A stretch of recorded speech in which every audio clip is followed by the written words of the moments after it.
Handling emotions, learn to pause. நமக்கு வர ஸ்ட்ராங்கான எமோஷன்ஸை கவுண்டிங் டு 10 பிஃபோர் ரியாக்டிங் இந்த மெத்தட் மூலமாக கண்டிப்பாக நம்ம பெட்டராக ஹேண்டில் பண்ணலாம்.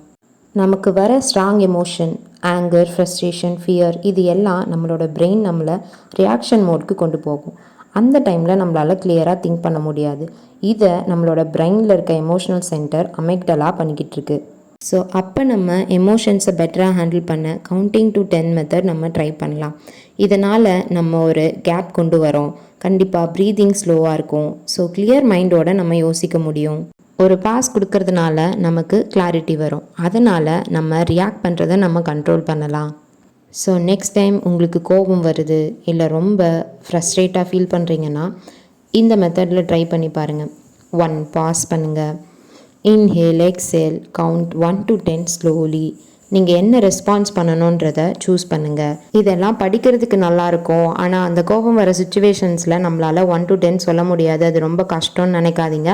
கண்டிப்பாக நம்ம சின்ன விஷயமா ஸ்டார்ட் பண்ணுறது நம்மளோட எமோஷன்ஸை பெட்டராக ஹேண்டில் பண்ண நமக்கு ஹெல்ப் பண்ணும்.